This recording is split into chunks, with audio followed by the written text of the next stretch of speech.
Buenas noches a todos los que se conectan con nosotros en este momento.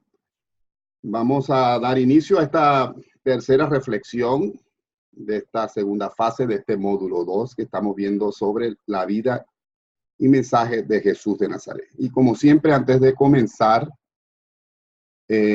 iniciamos con una breve oración. Bendito seas, Padre Santo, bendito sea por tu amor que derrama sobre cada una de nosotros y sobre todas tus criaturas. Te pedimos, Señor, que derrames ese espíritu, este espíritu de la verdad que tú has dejado para nosotros, sobre los que hoy vamos a escuchar esta reflexión, sobre las que escucharán posteriormente en la grabación, que tu espíritu selle una palabra de amor, de consuelo, de confianza en su corazón, que selle esa verdad que todos traemos dentro y que necesitamos que sea confirmada, que sea sellada en nosotros. Por tu inmenso amor, regálanos ese espíritu a cada uno de los que estamos aquí. Bendice nuestras familias, nuestros hogares, las relaciones con nuestras esposas, con nuestros esposos.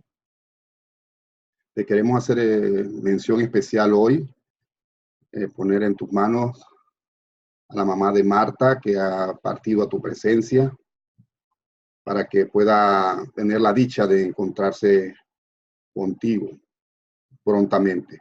Y por su familia, para que le regales el consuelo a Marta, para que le devuelvas el ánimo y la alegría por el tiempo que la pudo tener con ella. Le hacemos presente también, Señor, a nuestro país Venezuela, que ayudes a este pueblo que está sufriendo tanto ya por tantos años, que metas tu mano si es tu voluntad para que esta situación pueda revertirse, pueda cambiar, puedan venir años mejores para este pueblo que sufre tanto. Te lo pedimos por Jesucristo nuestro Señor. Amén. Pues como les decía, vamos a comenzar hoy esta tercera reflexión que estamos haciendo sobre la vida de Jesús. Particularmente no está basada en lo que sale en los evangelios, porque en los evangelios sobre la vida de los primeros años, la infancia de Jesús, se tiene muy poca información.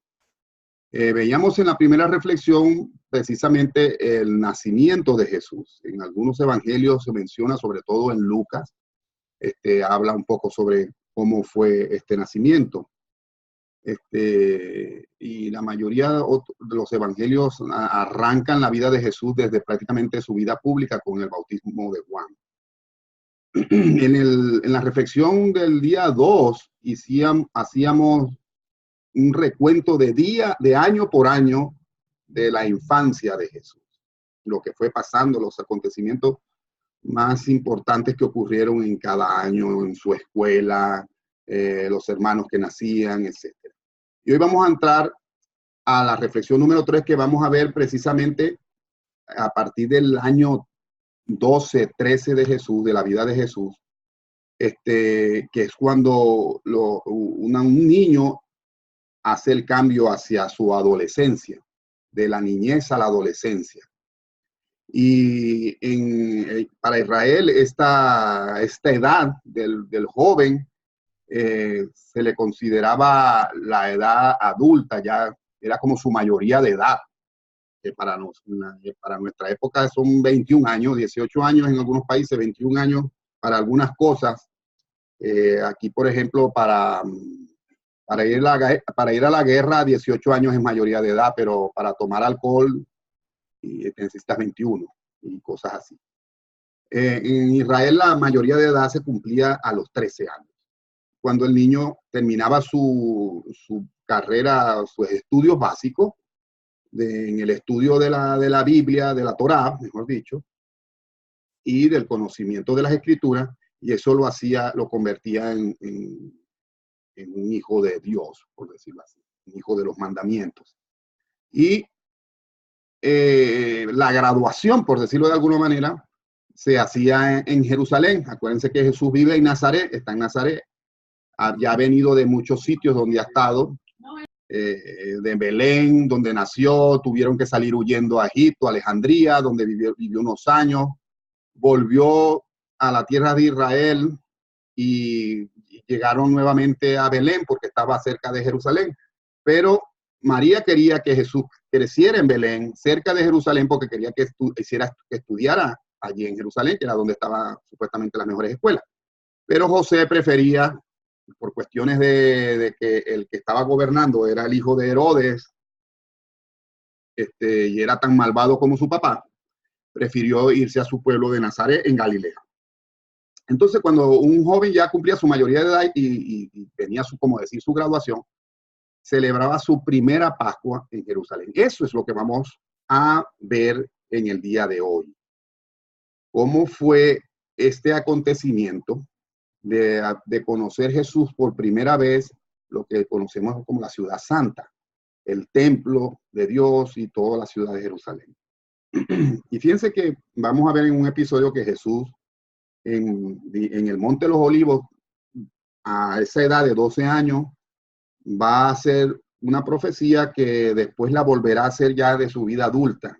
Cuando desde el Monte de los Olivos contempla Jerusalén, va a decir esta oración: oh Jerusalén, Jerusalén, oh habitantes de Jerusalén, cuán esclavizados estáis, sometidos al yugo romano, víctimas de vuestras propias tradiciones. Pero yo volveré para purificar el templo y liberar a mi pueblo de esta esclavitud. Esto lo dice Jesús allí, como vamos a ver ahora más adelante, a los 12 años, y ya después llorará. Antes de su pasión va a llorar precisamente en este mismo lugar por Jerusalén, porque no reconoció el día de su visita. Entonces, como decimos, estamos en el año 7 después de Jesucristo, cuando Jesús está cumpliendo 13 años. De 12 va a cumplir 13. Y como decía, es su adolescencia. Como a todo adolescente, empezó a hacer cambios físicos. La voz le empezó a cambiar y empezaron a salir unos rasgos que ya evidenciaba que estaba entrando a la edad adulta, ya no era un niño. En el domingo 9 de enero de ese año 7 después de Jesucristo, nació su hermanito Amós. Judá, que fue el último que había nacido, apenas tenía 2 años y todavía faltaba por nacer la última hermana, que será Ruth, y que no va a conocer a su papá porque, nada más como un adelanto, el año próximo de Jesús, dentro de un año, José, su papá, va a morir y Jesús se va a tener que hacer cargo de toda su familia. Entonces,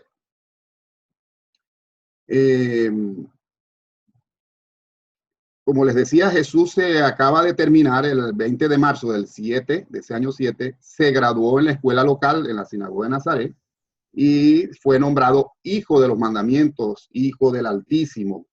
Moisés decía que el primer hijo varón tenía que ser rescatado, el primogénito tenía que ser rescatado para el Señor, ¿okay? Y por eso se hacían unos ritos donde él se convertía en hijo de Dios, un hijo del Altísimo. ¿Okay? Entonces, por eso cuando Jesús se habla de que él es el hijo de Dios, eso para Israel no era una cosa tan extraña así, porque cualquier muchacho que se llegaba a esta edad se convertía, o en este ritual de rescate de los hijos de Dios, se convertía en un hijo del Altísimo. José, que estaba haciendo unos trabajos en una ciudad cercana que se llamaba Séfori, vino por supuesto, a esta ocasión tan especial, que es muy importante en la vida de cualquier familia. O sea, que tu hijo mayor, tu hijo primogénito, se gradúa. Jesús se estaba graduando encima con honores, porque fue un muchacho muy talentoso. Y ellos, sus padres y sus maestros estaban muy orgullosos y ya hacían planes para que él pudiera continuar sus estudios, pero en Jerusalén. Es como que nosotros tenemos un hijo aquí en un pueblito, yo aquí, por ejemplo, en Estados Unidos, en un pueblito de cualquier parte rural, y tus padres, porque otras personas, como existen aquí en Estados Unidos, hay muchos coaches que andan viendo a los muchachos más talentosos, que no solamente son talentosos en los estudios, sino en algún deporte o algún arte, y ya lo están pensando para mandarlo a Stanford, a Harvard o a una universidad importante. Pues eso estaba pasando en la vida de Jesús. estaban haciendo planes para llevar a Jesús, pero a Jesús eso no lo entusiasmaba en lo absoluto. Él no tenía ninguna ganas. Y cada vez que pensaba en eso, se daba más cuenta de que esa no era su vida, que él no iba a hacer ninguna carrera en Jerusalén y que su vida estaba hecha para ir a Jerusalén, para continuar en Jerusalén. Y eso, y aunque esa no era su intención, se va a ver obligado a no hacer eso, porque como les decía, su padre va a morir y se va a quedar, y él se va a tener, como hijo mayor, se va a tener que hacer cargo de su familia, que para entonces va a estar formado por 5 hermanos y 3 hermanas, y además de él y su mamá, viuda. Que no solamente va a tener que hacerse cargo de la familia materialmente y emocionalmente, sino el duro golpe que significó la muerte del padre de todos estos. La última hija, Ruth, no conocerá a su padre porque José morirá estando María embarazada. Eso lo veremos más adelante. Entonces, se planea hacer este viaje a Jerusalén para que Jesús haga este ritual de iniciación de su mayoría de edad y vaya a su primera Pascua. ¿Okay? Este año la Pascua iba a tocar un sábado, el 9 de abril de ese año 7. Y se embarca toda la familia decide ir las mujeres no tenían por qué ir a la Pascua, no estaban obligadas. Acuérdense que las mujeres estaban totalmente relegadas. El que se gradúa es el hijo varón. Las hembras no tienen derecho ni a estudiar. Las hermanas de Jesús conocieron de la escritura y todo eso porque Jesús fue su maestro, pero ellas no tenían derecho a ir a la sinagoga y a estudiar como estudiaban los varones, y mucho menos a graduarse. ¿Okay? Entonces, se habla siempre del hijo primogénito, ¿no? Las hembras no se contaban. Entonces, ya el hijo de Herodes, que se llamaba Arquelao, ya lo habían depuesto, y era el que gobernaba en esta zona, y ya José podía viajar tranquilo con Jesús, que nadie se iba a acordar de ese muchacho, de ese niño que era rey, que iba a ser rey y que Herodes mandó a matar a todos esos niños de menores de 2 años en Belén, buscando la muerte de ese supuesto rey que iba a venir. Entonces nadie iba a asociar que este muchacho, este adolescente, este jovencito que estaba viajando a su primera Pascua, a graduarse de su escuela, a hacer su mayoría de edad, iba a asociarlo con ese niño de hace años. Entonces salen en la caravana hacia Jerusalén. Como decía, las mujeres no tenían que ir, pero Jesús insistió y tanto que él dijo que si su mamá no iba, él no iba. Y pues convencieron a María que también fuera. Entonces irían María y José. Cuando las mujeres de Nazaret se enteraron que María iba, entonces todas se entusiasmaron. Entonces, por primera vez iba un montón de mujeres a la Pascua, y se armó la caravana para salir este viaje a celebrar la Pascua, y salieron, la Pascua era el sábado y ellos salieron en caravana un lunes porque te echabas como 3-4 días para ir de Galilea a Jerusalén en una caravana. El viaje de Galilea para Jerusalén deberías pasar por Samaria. Se me olvidó poner un mapa, pero bueno, ustedes lo pueden buscar. Yo lo he puesto en otras ocasiones. Acuérdense que Galilea está al norte y hay que bajar hasta Jerusalén, hasta Judea, cuya capital es Jerusalén, que está hacia el sur. Pero en el medio de los dos hay un territorio que es el territorio de los samaritanos. Acuérdense que los samaritanos no se tratan con los judíos. Entonces, los samaritanos vienen a ser para nosotros hoy lo que son los palestinos. O sea que esta querella de estos pueblos tiene miles de años. Ya en la época de Jesús existían los samaritanos, actualmente existen los palestinos. Yo me acuerdo cuando yo fui a Israel, salía de Jerusalén, iba a ir a Belén, que es un pueblo cercano, está a 1 hora, y ya Belén pertenecía a Palestina, era otro país, tenía que sellar los pasaportes porque estaba cambiando de país. Cuando salía tenía que volverlo a sellar porque iba a... O sea, de una ciudad a otra cambiabas de país. Igual pasaba en la misma, o sea, prácticamente no ha cambiado nada de eso. Entonces, la caravana, para no toparse con los odiosos samaritanos, ¿verdad? porque ellos los consideraban paganos, lo que sea, prefirieron dar una vuelta y viajar por la ribera del río Jordán, lo que se llama el Valle del Jordán, y allí cruzaron en Yisrael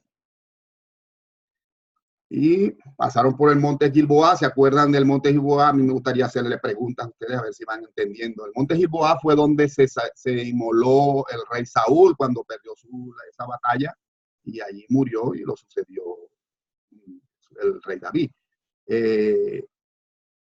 Y cuando pasaban por todos estos sitios, José le iba contando a Jesús todos esos acontecimientos, todas las cosas que pasaron en esos sitios.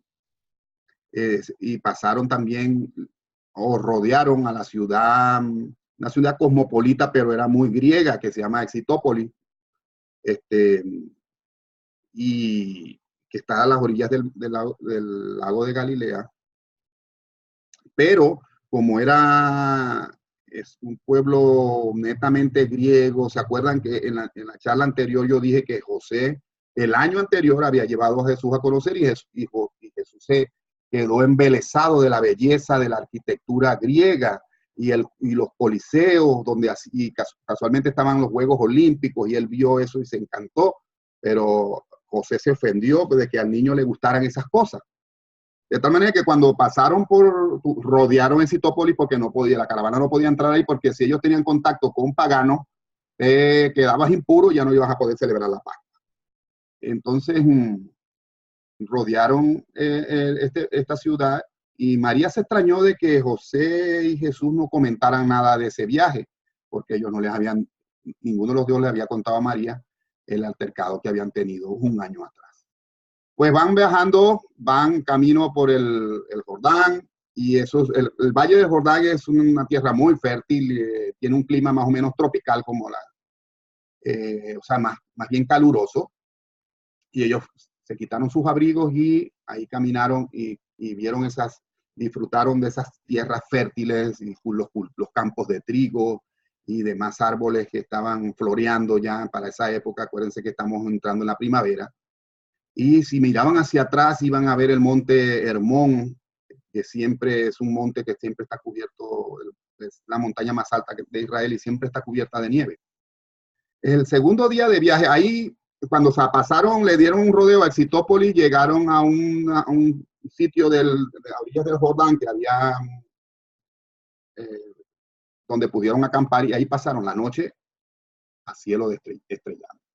El segundo día de viaje, pasaron por el río Jaboc. Yo no me puedo ponerme a contar qué sucedió en cada cosa, pero José iba contándole a su hijo todos los acontecimientos que aprovechaban para contar. Igual me pasó a mí cuando yo fui en dos ocasiones, estuve en Israel y transité todos esos lugares.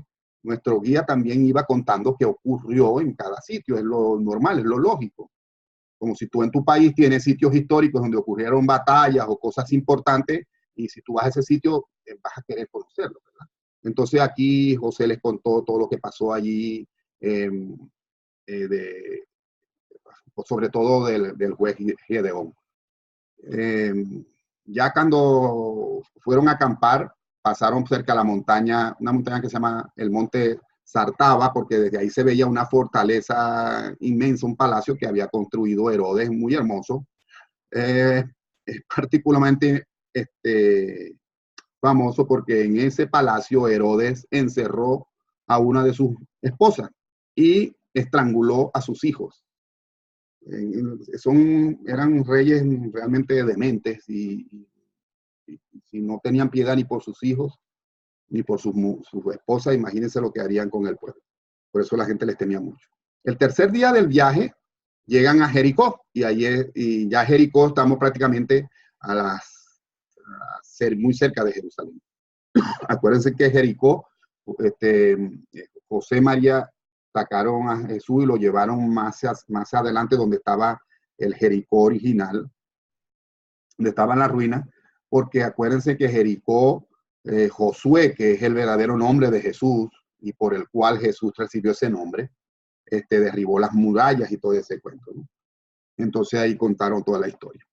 Llega al cuarto día, ahí en Jericó pasaron la noche de ese tercer día, llega al cuarto día y último de ese viaje y salen, salen de ahí de Jericó y van a ver el mar muerto, el río Jordán desemboca en el mar muerto y van a llegar al Monte de los Olivos. Acuérdense, el Monte de los Olivos va a ser muy importante en la vida, en lo que conocemos en los evangelios. Jesús tenía su campamento allí, prácticamente, que está a las afueras de Jerusalén. Y van a llegar, antes de llegar a Jerusalén, a un pueblo que se llama Betania. Allí en Betania los recibió un acaudalado señor, porque como venían peregrinos a la Pascua, venían peregrinos de todas partes, no solamente venían de Galilea, venía gente de todas partes, los judíos estaban diseminados por todas partes y aprovechaban esta fecha para venir a celebrar la Pascua allí, venían de Grecia, de Roma, de todos los pueblos vecinos. Entonces la gente que vivía allí, ellos abrían sus casas para hospedar a tantos peregrinos porque las posadas y eso no daban abasto, eran miles de personas. Entonces, llegaron a este pueblo de Betania y llegaron a casa de Simón, que era una persona con dinero, y ahí conocieron a sus tres hijos, María, Marta y Lázaro. Lázaro tenía la misma edad de Jesús, unos meses antes que él. Acuérdense que estas tres personas y de aquí, de este acontecimiento, fue que nació una amistad que duraría toda la vida. Este es el Lázaro que Jesucristo más adelante va a resucitar, y María, la que lo ungió, etc. Y Jesús va a venir en su vida pública muchas veces a quedarse, a dormir, a descansar aquí en Betania, en la casa de estos tres hermanos que lo van a querer como a otro hermano. Después llegan precisamente aquí a la cumbre del Oliveto, del Monte de los Olivos, y desde allí divisan la ciudad santa. Y Jesús por primera vez vio el templo, lo que él consideraba la casa de su padre. Y la emoción, imagínense la emoción de un joven que se ha preparado, que ha oído tantas historias y por fin puede ver la ciudad santa, Jerusalén, la ciudad de David. Y allí en ese mismo sitio donde él vio a Jerusalén por primera vez, fue donde él más adelante va a llorar por la ciudad, por Jerusalén, porque van a rechazar a otro profeta más, al último y el más grande de los maestros que le fueron enviados.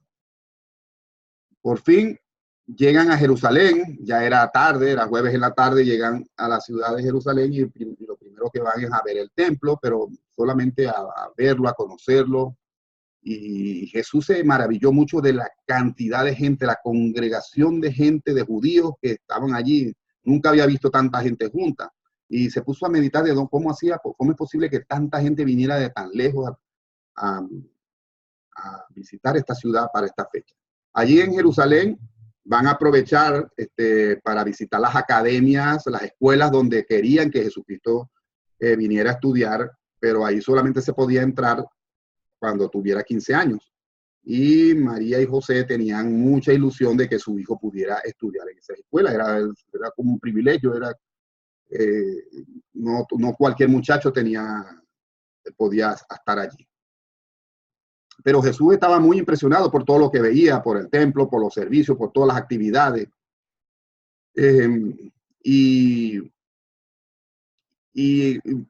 Acuérdense que Jesús siempre hacía preguntas que dejaba sin palabras a quien fuera, y sobre todo a su padre, que le tocó contestar tan embarazosas preguntas.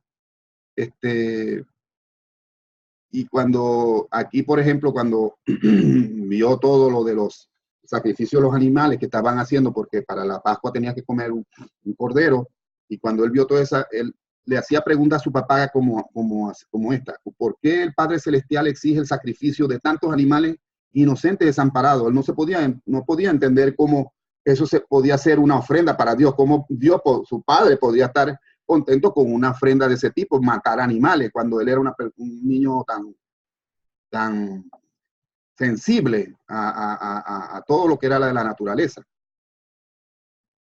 Y precisamente allí Jesús tuvo su primera oleada de iluminación espiritual, estando allí en Jerusalén, y cuando su corazón se llenó de un amor desbordante, que es lo que lo va a caracterizar a él durante toda su trayectoria, de un amor desbordante por toda esa gente, por toda esa multitud que él veía que estaban ciegas espiritualmente, moralmente ignorantes de todo lo que era, y que toda su vida estaba esclavizada, como lo va a decir más adelante, por tantas tradiciones y tantos preceptos y tantos mandamientos que no estaban de acuerdo con lo que era Dios.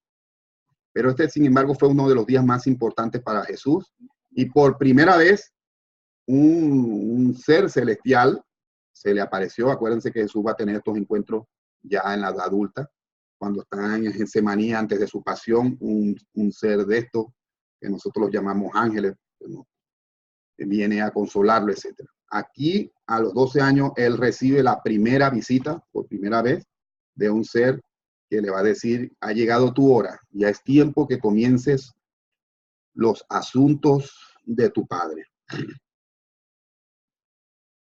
Y entonces, de aquí en adelante, él va a tener estos encuentros repetidamente, siempre con usted.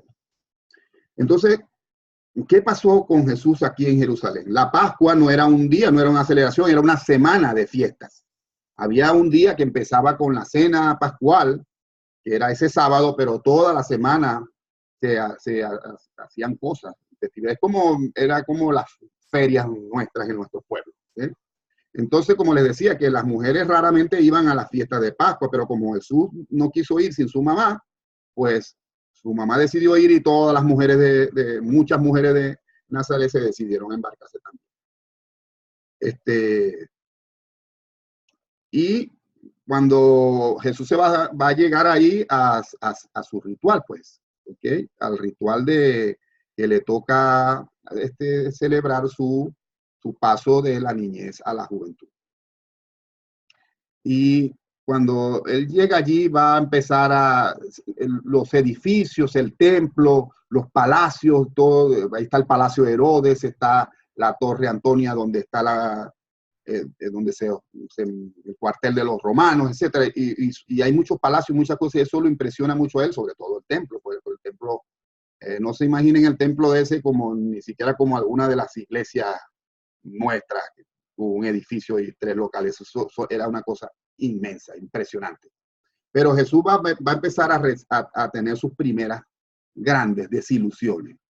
Primero, tuvo un desencanto al ver el comportamiento general de la gente, que no iba con fervor, ni devoción, ni nada. Ellos iban para una feria, para una fiesta, pues, más de así como las ferias de nosotros, ¿verdad? En mi país también, donde yo soy, todas las ferias son en honor a una virgen, o una vocación de la Virgen, como en México puede ser Guadalupe, en mi zona es la Virgen de Chiquinquirá, que es colombiana, y otras en Coromoto. Entonces son ferias que supuestamente son religiosas, son espirituales, pero de lo que hay es el bochinche y el orgullo. Pues a Jesús le extrañó eso, fue su primera decepción. Pero la mayor decepción para él fue cuando fueron a entrar al templo, donde él va a ser iniciado, y su mamá no puede pasar, sino porque las mujeres no pueden ponerse en el mismo recinto con los hombres. Las mujeres se tienen que ir al atrio de las mujeres. Y eso para Jesús fue algo desconcertante. ¿Cómo es posible que su mamá no va a estar con él en el momento más importante de su vida, que está con esta celebración que se va a hacer? Y le pareció una injusta discriminación. Y más adelante va a tener chance de preguntarle a los rabinos por qué de eso. Pero hasta el sol de hoy, si ustedes van a Jerusalén, hasta el sol de hoy, lo único que queda del templo en la Jerusalén de hoy es el muro de los lamentos, que supuestamente es una de las paredes que quedó levantada de ese templo, del templo que construyó Salomón, de Herodes. Acuérdense que Salomón construyó el primer templo, pero cuando fueron deportados a Babilonia, ese templo Nabucodonosor lo destruyó. Después lo volvieron a reconstruir, y fue Herodes, ese tirano, ese mala persona, pero era un gran arquitecto. Construyó el templo muchísimo más impresionante y muchísimo más esplendoroso que el que había construido Salomón. De tal manera que el templo que conoció Jesús era algo realmente impresionante. pero era piedra. A la final la gente, a él le parecía que no concordaban las cosas. Y entonces, y sobre todo, la ceremonia de consagración lo decepcionó también porque lo hacían así a manera rutinaria, mecánica. Han estado ustedes en iglesias donde los servicios son así, todos mecánicos, apurados, sin ninguna energía, sin ningún gusto por nada. Jesús, como venía de un pueblo de Nazaret, allí los pueblos siempre son más solemnes, con más sentido, pues no es como son menos frecuentes, le ponen más atención. Y Jesús extrañaba las ceremonias que él hacía en la sinagoga de Nazaret. Luego se regresó, cuando terminó la ceremonia, regresó con su mamá y comenzó con José, su padre, el primer recorrido por el templo, por todos esos vastas instalaciones que estaban. Entonces, otra de las cosas que él no le cabía, ¿okay? En la cabeza era que todos esos rituales y esos ritos de la ceremonia que hizo siempre hacían referencia a la ira de Dios, a la cólera del Todopoderoso, y a eso Jesús no le cabía. Él no entendía cómo podía haber un Dios que fuera colérico. Y en una de esas y va a tener muchos problemas por eso. Y en una de esas le va a decir a su padre, a José le va a decir precisamente eso. Papá, cuando José le decía, no es que te tienes que amoldar, no refutes las creencias del pueblo ni las enseñanzas de los rabinos, que ellos son los que saben, ellos son los que han heredado las enseñanzas de Moisés, etc. Como tanta gente que crea ciega letra por letra en la Biblia y no acepta otra cosa. Así pasaba exactamente en la época de Jesús. Y Jesús en una de esas le dice a su padre, papá, padre, no puede ser verdad. No es posible que el Padre Celestial considere de este modo a sus hijos descarriados en la tierra. No es posible que el Padre Celestial ame menos a sus hijos de lo que tú me amas a mí. Yo bien sé que tú nunca darías rienda suelta a tu cólera, a tu rabia, por derramando tu ira sobre mi cabeza, sea cual fueran las necedades que yo hubiera podido cometer. Fíjense, Jesús está hablando con su lógica. No importa lo que yo haya podido cometer, la necedad o el pecado que yo haya podido cometer, yo no me imagino que tú descargues tu rabia sobre mí en una ira que quieras matarme. Y dice, si tú, mi Padre terrenal, posee ese reflejo humano de lo divino, ¿cuánto más lleno de bondad y rebosante misericordia deberá ser el Padre Celestial? Me niego a creer que mi Padre que está en los cielos me ame menos que mi Padre que está en la tierra. Y no lo podía. Y claro, José y María que no pudieron contestar nada. Se quedaron callados y ya no más nunca le quisieron, hablaron de este tema del amor de Dios y referido sobre todo a la cólera de Dios, a la ira de Dios. Que todo el judaísmo y mucho del cristianismo está basado en eso. De allí la idea de que Jesús vino a pagar esa deuda que teníamos con Dios por el pecado de Adán, y Jesús vino en cierta forma a aplacar la ira de ese Dios que necesitaba la sangre de un inocente, reflejado en los mismos corderos que se sacrifican en la Pascua. Eran corderos mansos, corderos inocentes. El cordero para la Pascua no podía ni siquiera emitir un balido ni rebelarse. Tenía que ser manso, porque la sangre de un cordero manso es lo que aplacaba la ira de Dios. Miren, estas son ideas muy paganas, y el pueblo de Israel no fue la excepción de ponerle esas ideas a su propio Dios. Y Jesús nunca estuvo de acuerdo con eso. Pues bien, van a comenzar la visita al templo, pero y para celebrar la Pascua. 5 familias de Nazaret fueron invitadas por Simón de Betania, los papás de Marta, María y Lázaro, a celebrar la Pascua en su casa. María y José se estaban alojando y Jesús se estaban alojando en Jerusalén en la casa de un pariente rico que tenía María. Y supuestamente iban a celebrar la Pascua con él, pero Jesús le insistió que mejor se quedaban a celebrar la Pascua con Simón y con los tres amigos, los tres hermanos que habían comenzado a ser sus amigos, y a la final decidieron celebrar la Pascua ahí. Y como Jesús era el nuevo hijo de la alianza, del pacto, se le encargó que él relatara la historia del origen de la Pascua, lo cual hizo Jesús, pero le metió allí sus ideas, ¿no? Le fue metiendo sus ideas.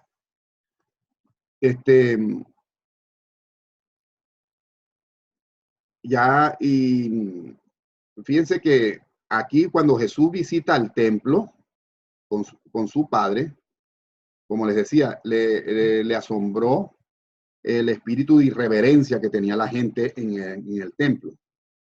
Acuérdense que el templo era muy grande y tenía muchas instalaciones. 200,000 personas que habían allí en cualquiera de los atrios. Entonces, cuando llegó al patio de los gentiles, acuérdense, hay distintos patios ahí y no todo el mundo puede entrar. El patio de los gentiles era el sitio hasta donde los no judíos podían llegar. Después había otro patio que era el patio de las mujeres, que era hasta donde podían llegar las mujeres. Y después estaba el de los patios donde podían entrar los hombres y los de los sacerdotes. Entonces, en el patio de los gentiles era donde se instalaban las mesas de los cambistas que cambiaban las monedas, porque venía gente de todas partes, de todos países, y ahí cambiaban las monedas para poder hacer las transacciones en el templo. Y ahí se vendían los corderos, las vacas, las palomas, ahí en ese. Y entonces Jesús joven quedó asombrado del griterío, las malas palabras, la vulgaridad que había ahí entre los cambistas, los vendedores, cada uno gritando más alto, vendiendo sus mercancías. Recuerdo cuando estuve en Jerusalén, uno normalmente es una de las actividades que hace, es recorrer la Vía Dolorosa, que está allí en Jerusalén, por la Jerusalén vieja, antigua, por las callejuelas, donde supuestamente están marcados los sitios por donde pasó Jesús cuando iba para el Calvario, para el Gólgota, ese viernes de su pasión y muerte. Y entre esas callejuelas de Jerusalén están señalados los símbolos donde supuestamente pasó Jesús. Realmente ahora se sabe que Jesús no pasó por allí, pero anyway, allí es donde toda la gente que va de peregrinación, gente piadosa que va a Jerusalén, hace este recorrido por la Vía Dolorosa. Y una cosa que me impresionó a mí, prácticamente es que no ha cambiado nada. Tú tenías que pasar también entre un montón de tiendas y buhoneros, pregonando sus mercancías y gritando a toda voz sus productos y regateando con la gente. De tal manera que tú vas allí en un acto un poco de devoción piadosa, recordando, rememorando estas vivencias de la pasión de Jesús, y al mismo tiempo oyes ese bochinche al lado de gente gritando, riéndose, diciendo groserías. La mayoría de ellos musulmanes, o sea, no son judíos, ni son cristianos, ni son católicos, ni son nada, o sea, que ellos tú eres más bien un estorbo, lo único que eres un posible cliente, y a ellos no les interesa. Pues es ese mismo jolgorio es lo que se consigue Jesús en el templo, en el atrio de los gentiles. Pero también lo que más lo desilusionó fue que también habían prostitutas ahí, con pintarrajearse, notaban que eran prostitutas por su forma de vestirse y de pintarrajearse, de pintarse. Y él las había visto ya antes cuando estuvo en Séfori. Y entonces también ofreciéndose allí a todos los que venían. Y entonces él en su juventud eso le pareció muy indigno de por qué pasaban esas cosas en el templo. Entonces dice, admiraba el concepto y el oficio del templo, su belleza, pero lo acongojaba la fealdad espiritual con que veían los rostros de la gente que iba allí, que debería tener otra cosa. Bueno, por fin llega al patio de los sacerdotes, que es donde los sacerdotes están haciendo la matanza de los corderos, las vacas y de todos los animales que ofrecen las familias en la Pascua. Y eso es realmente una masacre. ¿Okay? De animales pataleando, berreando, sangrando, degollados, charcos, ríos de sangre, los sacerdotes bañados en sangre, lavándose las manos, en esas poncheras grandísimas, y los animales muriéndose poco a poco, desangrados en su agonía. Eso Jesús no pudo soportar esa impresión. Imagínense lo que puede ser eso. Yo en mi país estuve una vez allá se llama frigorífico, pero es un sitio donde matan los animales, y estuve en una donde matan las vacas.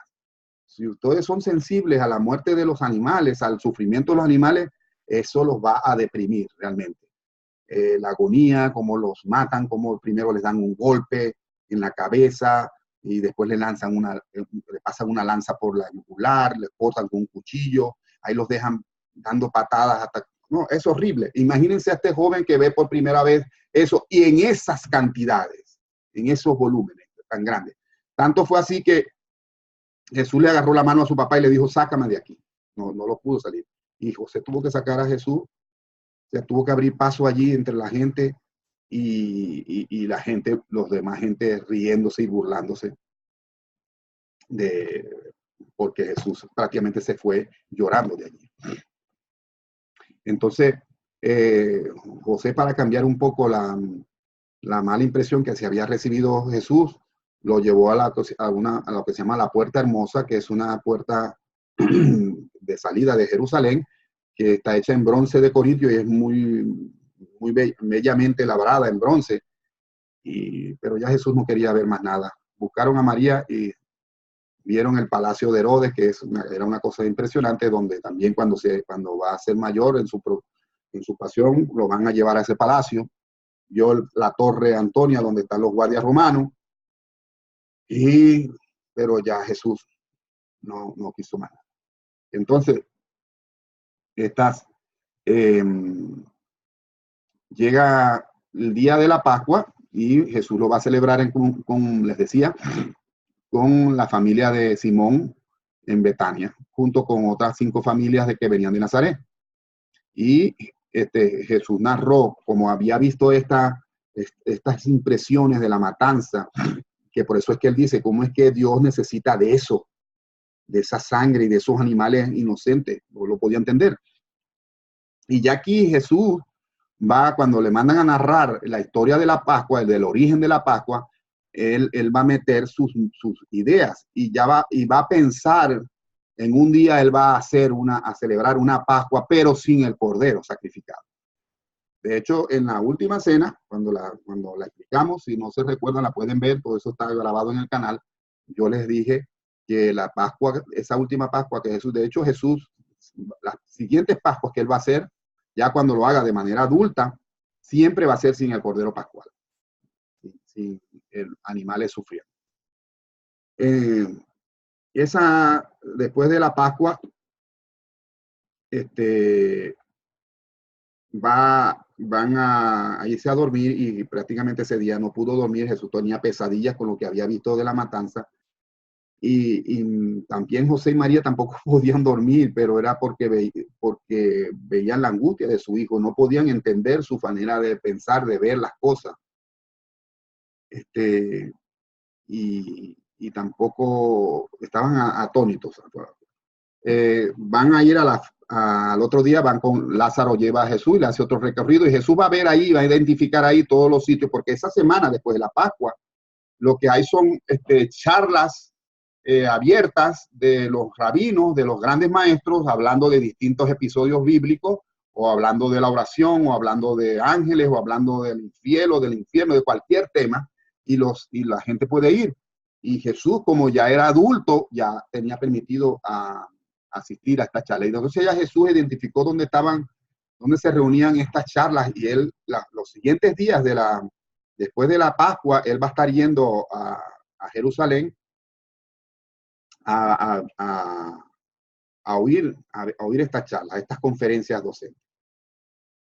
Ese miércoles después le permitieron que fuera a dormir en casa de Lázaro, y durante esa semana los padres de Jesús lo van a encontrar siempre sentado solo, pensativo, Y ellos estaban, como les decía, dolorosamente perplejos porque no sabían qué estaba pasando por la mente de Jesús, qué pensaba de eso.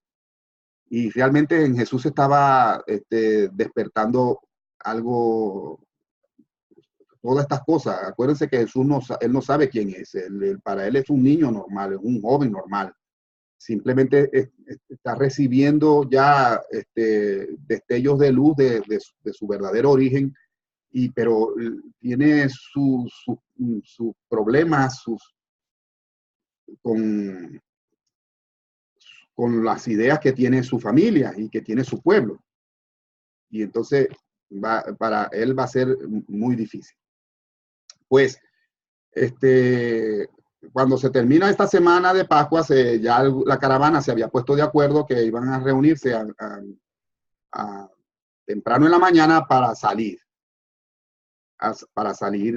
rumbo a Nazaret, para devolverse a Nazaret, pero Jesús se había quedado en el templo para escuchar los diversos debates. Esa semana, esos debates, él no podía participar, él no podía hacer preguntas, porque lo bueno de esos debates era que esos maestros daban sus conferencias, sus charlas, y el público podía hacerle preguntas.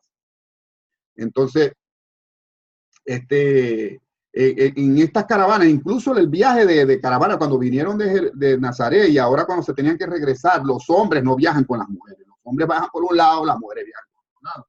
Este pueblo tiene una cosa muy grande con las mujeres, que no son iguales que los hombres.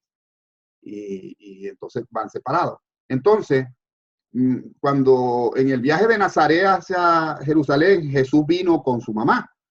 Pero ahora que era adulto, porque ya lo habían consagrado como adulto, ya había cumplido su mayoría de edad, se suponía que regresaría con el papá. Entonces, José creía que Jesús se volvió con su mamá, como no lo vio en la caravana de los hombres, supuso que se devolvió con su mamá porque él era el que llevaba el asno donde iba su mamá montada. Y su mamá pensó que como ya era adulto, tampoco lo vio, pensó que se había ido, era con su papá. Cuando llegan a Jericó a pasar la noche, es que se dan cuenta que se juntan las dos caravanas, que Jesús no viene allí. Jesús se había quedado oyendo los debates como todos los días, pero estaba tan embelesado con lo que estaba oyendo que ni cuenta se dio que la caravana se había ido. Se habían ido, creo, salieron más o menos como a las 9 de la mañana y Jesús se enteró que la caravana se había ido al mediodía.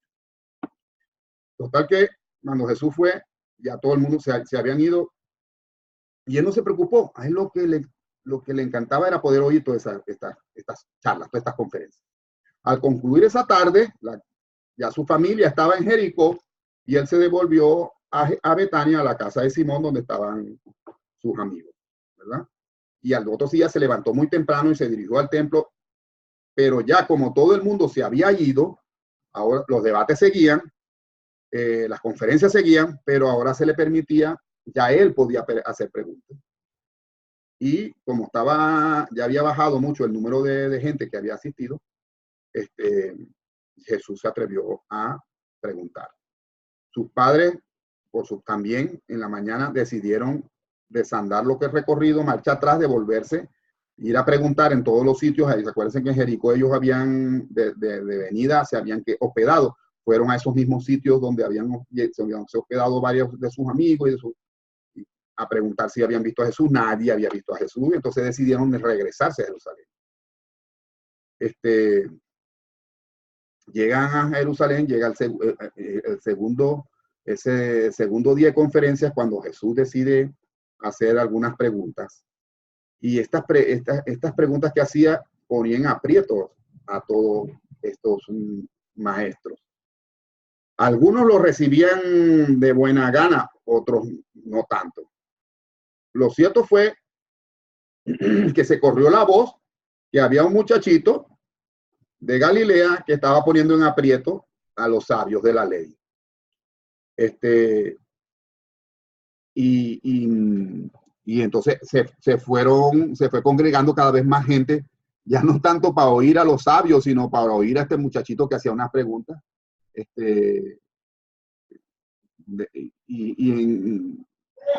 De lo más profunda, de lo que te obligaban a pensar la respuesta a estos sabios.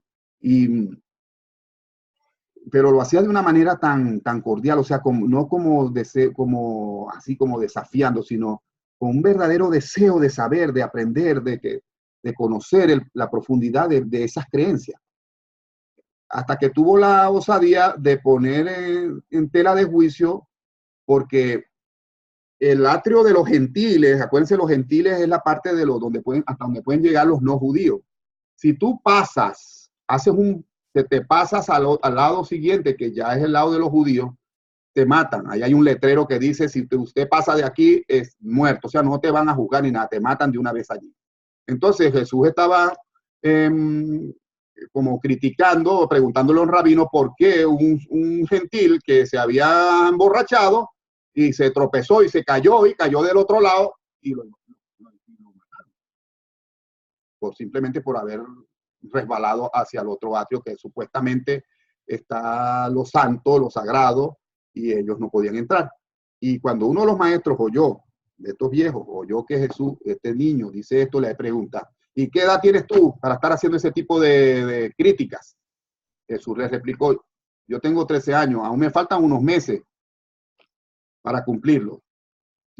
Entonces dice, ¿y por qué si todavía no tienes los 13 años cumplidos te dejan venir aquí a los debates a hacer este tipo de preguntas? Si tú no tienes suficientemente, no tenías ni siquiera te tendrías que haber consagrado. Porque en Jerusalén la consagración se hace a los 13 años. Pero en Nazaret, si tú no los habías cumplido, ya estabas en los 12 años pasados, se te permitía.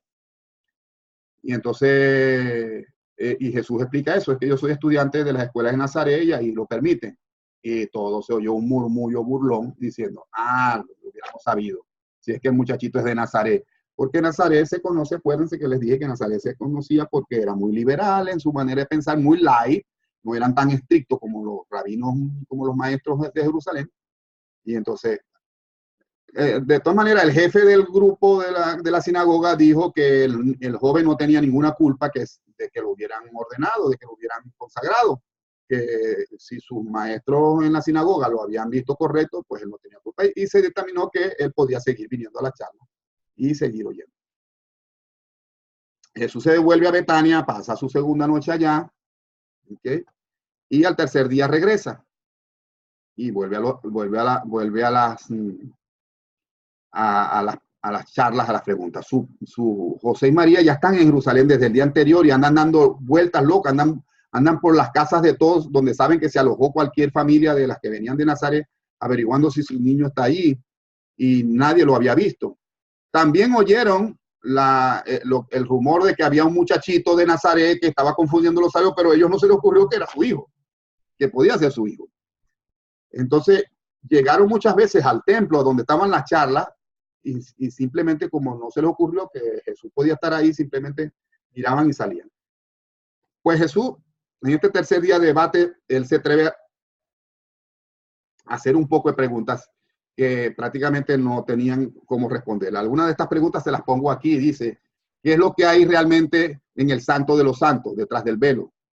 Supuestamente en el centro del templo estaba el Santo Santorum, el Santo de los Santos, y había una cortina que no se permite ver qué es lo que está detrás. Supuestamente detrás estaba el arca de la alianza, esa que hizo Moisés y Aarón, y ahí estaba con los dos querubines de oro, y allí estaba el callado de Aarón, maná, arena del desierto, etc. Pero para la época de Jesucristo es muy probable que ahí no hubiese nada. Por eso Juan narra que cuando muere Jesús el viernes, cuando muere, el velo del templo se rajó. Ese velo del Santo de los Santos se rajó, simplemente para dar a ver que no había nada. Pero Jesús hace esta pregunta, ¿qué hay ahí realmente? ¿Por qué las madres de Israel deben separarse de los creyentes varones en el templo? Lo que le había pasado a él con su mamá, que no pudo optar. ¿Por qué separan a las mujeres de los hombres? Jesús nunca pudo entender esa discriminación. Y dice, si Dios es un padre que ama a sus hijos, ¿por qué tanta matanza de animales para ganar el favor de Dios? ¿Es que se ha interpretado erróneamente la enseñanza de Moisés? Y dice, puesto que el templo está dedicado al culto del Padre Celestial, ¿no resulta incongruente permitir allí la presencia de los que se dedican a negocios y comercios seculares? O sea, poniendo, ¿por qué dejan ahí, porque eso no lo hacen en otro lado? Porque los cambistas y la venta de animales y estas transacciones de negocio y de comercio se tienen que hacer dentro del templo, si eso no es para eso. Y será el esperado Mesías un príncipe temporal que ocupe el trono de David. Se lo tira en la cara porque esa es la creencia que tenía todo el pueblo. O será más bien la luz de la vida en el establecimiento de un reino espiritual. Estas eran muchas de las preguntas para que ustedes vean la profundidad de las preguntas que ni los maestros sabían cómo responder.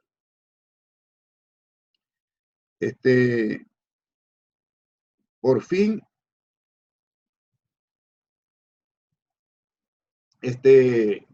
y es lamentable porque 2000 años después, prácticamente las religiones que se dicen cristianas continúan sumergidas en estas mismas prácticas y creencias, reduciendo su espiritualidad a puras normas, a leyes, a moralismos, a ritos, a ceremonias, a tradiciones, que como dice Jesús estaban enmohecidas para aquella época, como estarán ahorita.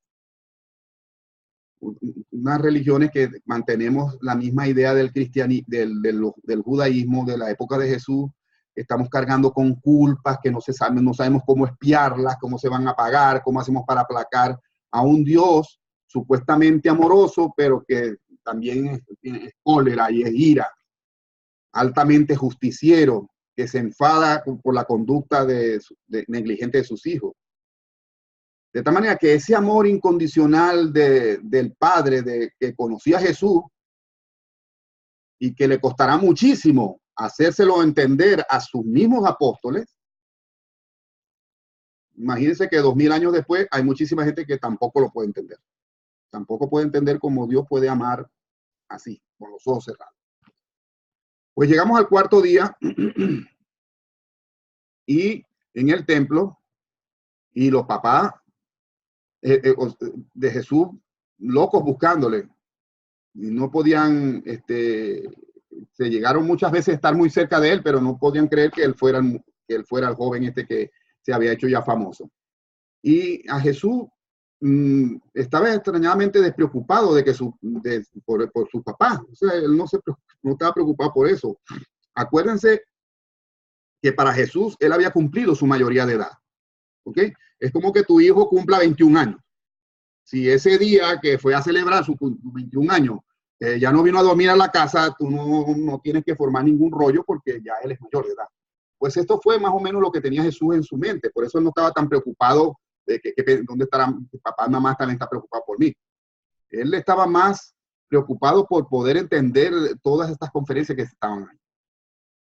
Pero imagínense imagínense solamente que a ustedes se les pierda a su hijo y pase la noche y no apareció.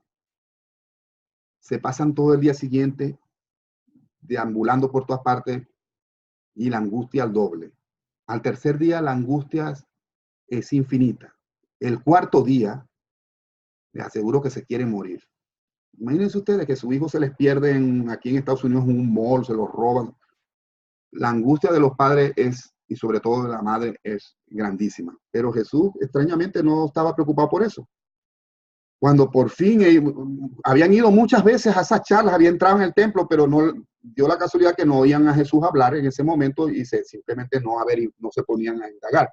Pero en este momento sí entraron al templo y oyeron a su hijo hablar y reconocieron la voz. Y vieron a Jesús sentado ahí con todos los maestros, con todos los doctores hablando. Que Jesús casualmente había hecho una pregunta sobre la oración, que era la oración, y y el rabino más bien le preguntó, ajá, dinos tú más bien, ¿qué entiendes tú por la oración? Y Jesús le iba a tocar precisamente a hablar sobre la oración, y la adoración era como el momento que él estaba esperando para poder decir sus ideas, cómo él entendía las cosas. Se había estado hablando de la ley y de los profetas, pero y todos allí estaban maravillados de la sabiduría que tenía, del conocimiento que tenía Jesús sobre la escritura. Y conocía las escrituras en hebreo y en griego, pero más asombrados estaban por su juventud, era del conocimiento que tenía de la verdad. No eran solamente conocer cosas y leyes y normas, era el conocimiento general de la verdad, de la vida, del cosmos, de todo.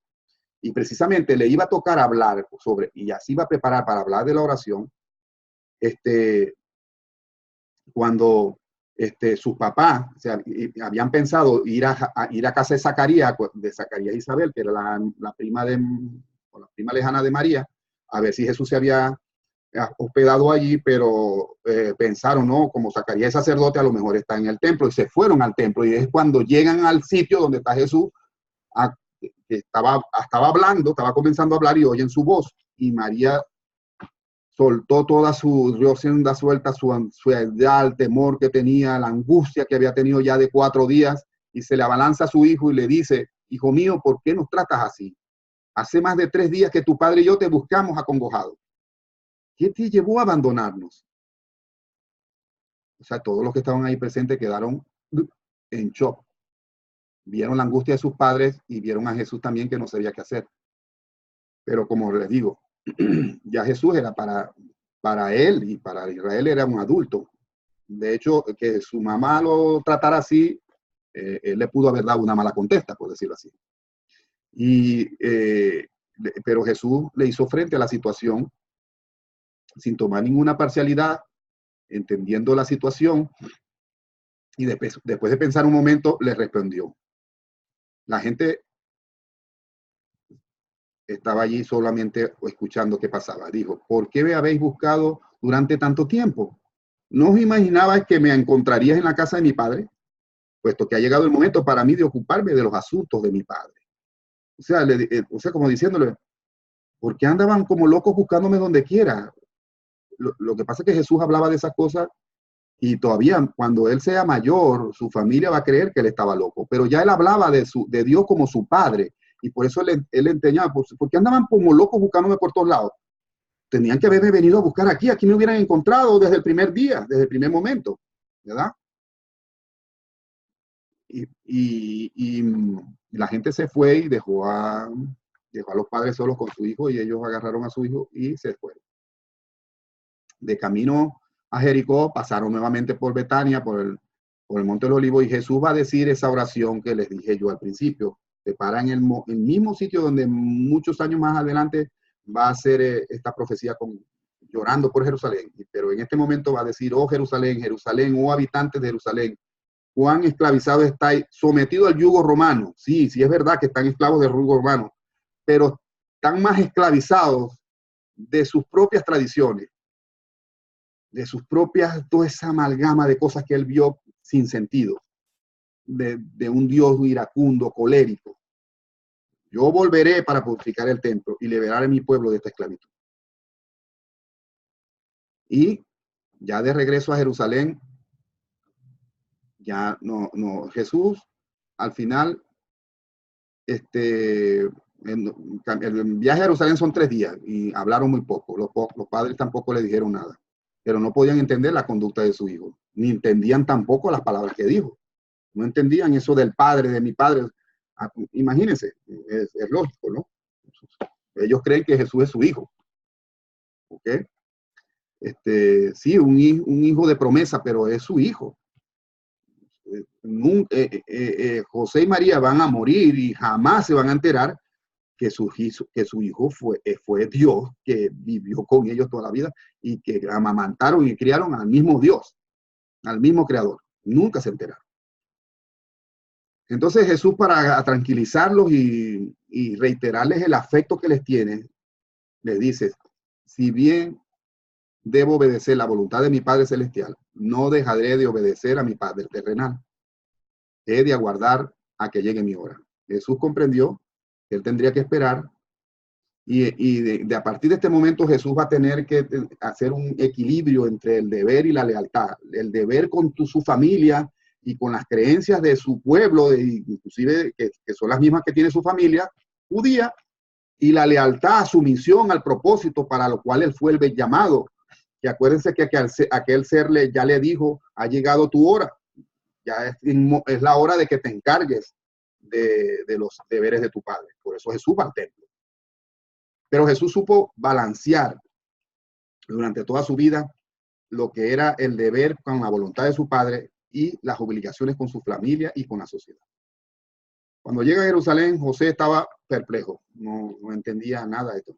Pero María, esto que él dijo en el monte de los olivos de que él volverá a purificar su templo y todo, María lo recibió como la creencia que ella siempre tuvo, de que Jesús iba a ser el descendiente de David, que ocuparía el trono de David y va a dedicar, eso le dio a ella, eso que dijo Jesús le dio muchas esperanzas, le revivó esa creencia de que su hijo iba a ser ese Mesías esperado que liberaría al pueblo de Israel, y se va a dedicar a tratar de moldear la mente de Jesús con estos pensamientos nacionalistas, patrióticos, y va a buscar a su hermano, o sea, un tío de Jesús, que era también el tío, el tío favorito de Jesús, para ayudar a convencer a Jesús que él es el que se va a convertir en líder y que va a ocupar el trono de David.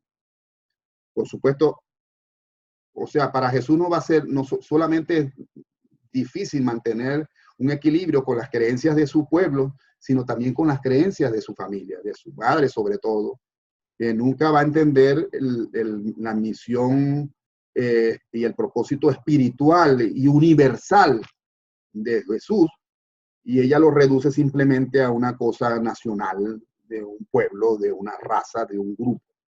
Nunca va a entender cómo la misión de Jesús ni siquiera era solamente para nuestro planeta, era para todo un universo. Todo un universo estaba mirando lo que estaba sucediendo con este niño, que cada vez se hacía más consciente de su divinidad. Pues hasta aquí.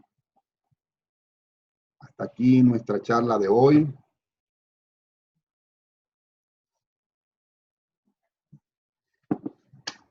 Gracias a los que se han mantenido, y quisiera saber si tienen, como siempre, alguna pregunta, algún comentario. Nada. Robert, ¿cómo estás? Hola, Ana. Hola, Alexa. Eva, ¿tú cómo la viste? ¿No puedes hablar? ¿Escribes algo aquí?